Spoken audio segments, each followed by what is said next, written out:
আসসালামু আলাইকুম, ওয়েলকাম করছি আমাদের এবং সেই সাথে অন্যান্য ধর্মবিদ যারা আছেন তাদেরকে মন থেকে অভিনন্দন জানাচ্ছি। বিশ্বকাপ শেষ, চ্যাম্পিয়ন্স ট্রফি শেষ, আবারও 2026 সালে বিশ্বকাপ চলে আসবে।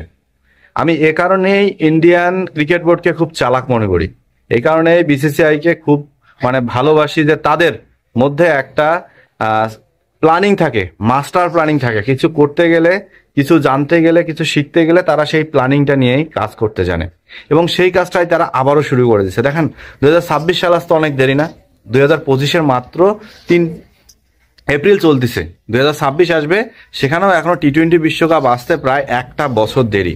এখানে দেখেন ইন্ডিয়া কিন্তু দুইটা আইপিএল পাবে টি-20 বিশ্বকাপের আগে। সেই টি-20 বিশ্বকাপের আগে দুইটা আইপিএল থেকে আমার মনে হয় ইন্ডিয়া 2026 সালে খুব ভালো একটা টিম গঠন করতে পারবে। তার আগে 2026-এর আগে ইন্ডিয়ার যদি টি-20 স্কোয়াডটা আপনারা দেখেন, সেখানে আপনারা এমন এমন কিছু ব্যাটসম্যান পাবেন যাদের রক্ত পুরা গরম, যারা পুরো সবসময় হট থাকে এবং যারা পিটাইতেও কোনো দ্বিধা করে না। আর সেইখানটায় ইন্ডিয়া এতটাই কম্প্রোমাইজ একটা টিম যে টি-20-তে আমার মনে হয় বিশ্বের সেরা টিমদের মধ্যে একটা হচ্ছে ইন্ডিয়া, কারণ তারা ওয়ার্ল্ড কাপ চ্যাম্পিয়ন, এই কারণেই তারা সবসময় র্যাঙ্কিংয়ে 1-এ থাকবে। এবং সেদিক থেকে বিবেচনা করে ইন্ডিয়ার A to Z batting line up যদি আপনারা দেখেন, সেখানে সবচেয়ে বিধ্বংসী ব্যাটারদেরকে আপনারা খুঁজে পাবেন। সো যেটা বলতেছিলাম, 2026 সাল আসার আগে ইন্ডিয়ার প্ল্যানিং একটা আছে, যে প্ল্যানিং নিয়ে তারা এগোচ্ছে। অথচ এখন পর্যন্ত বিশ্বের আর কোনো ক্রিকেট বোর্ড কি সেই প্ল্যানিংয়ে এগাচ্ছে?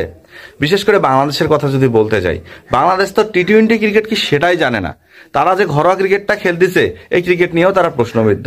পাকিস্তানের দিকে যদি আপনারা তাকান, এশিয়ার আর এক পরশক্তি, যারা ইন্ডিয়াকে দুই চোখ দিয়ে দেখতে পারে না, যারা কখনোই ইন্ডিয়ার প্রশংসা করতে জানে না। যেমন গত পরশুদিনই আমি একটা নিউজ দেখলাম, যেখানে শোয়েব আখতার বলতেছিল যেভাবে হোক ইন্ডিয়াকে বিশ্ব ক্রিকেটে যদি নিচু করতে পারতো, পাকিস্তান নাকি খুব খুশি হইতো। এটা কোনো কথা রে ভাইয়া? আপনারা নিজেরা খেলতে পারেন না, নিজের মাঠে নাচতে জানেন না, সেখানে এসে ইন্ডিয়ার সাথে কম্পিটিশন করতে চান। কোথায় ইন্ডিয়া, কোথায় পাকিস্তান? হ্যাঁ, একটা সময় আপনারা ইন্ডিয়াকে খুব ভালোভাবে টক্কর দিতেন, একটা সময় আপনারা ইন্ডিয়াকে খুব ভালোভাবেই ডোমিনেট করতে পারতেন, আপনারা ম্যাচ জিততেন। ইন্ডিয়া পাকিস্তান ম্যাচ মানে থাকতো টান টান উত্তেজনা।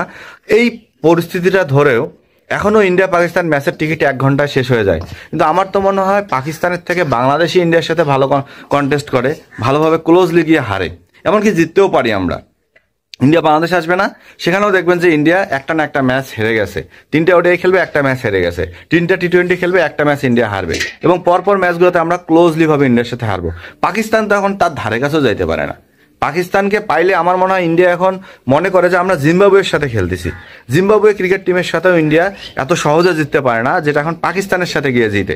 সেখানে আপনি কোন হিসেবে এই কথাটা বলেন? সো যেটা বলতেছিলাম, পরিকল্পনায় টি-20 ওয়ার্ল্ড কাপ নিজের ঘরের মাঠে খেলা।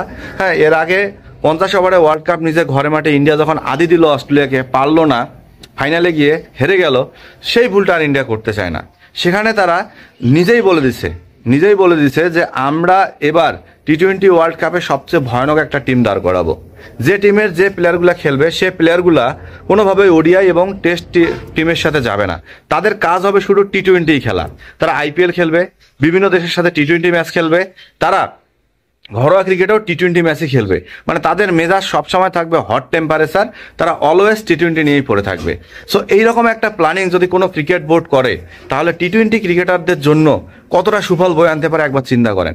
ইন্ডিয়া সেই কাজটাই করছে, যার ফলে ইন্ডিয়া নিজেদেরকে 2026 টি-20 ওয়ার্ল্ড কাপের হট ফেভারিট এখন থেকেই মানাতে যাচ্ছে।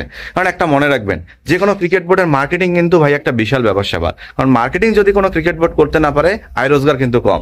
আর ইন্ডিয়ান মার্কেটিং বা ইনফ্লুয়েন্স মার্কেটিং যেটাই বলেন ইন্ডিয়া, তারা কিন্তু টপে। তো সব দিক বিবেচনা করে ইন্ডিয়ার 2026 সালের টি-20 ওয়ার্ল্ড কাপের যে টিমটা হবে, এটা আসলেই বিধ্বংসী হইতে যাচ্ছে, কারণ তাদের মাস্টার প্ল্যানিং এর কারণে। সো রান আউটে যারা দেখছেন, তারা যদি একমত হন অবশ্যই কমেন্টে জানাবেন এবং সেই সাথে সাবস্ক্রাইব করতে ভুলবেন না।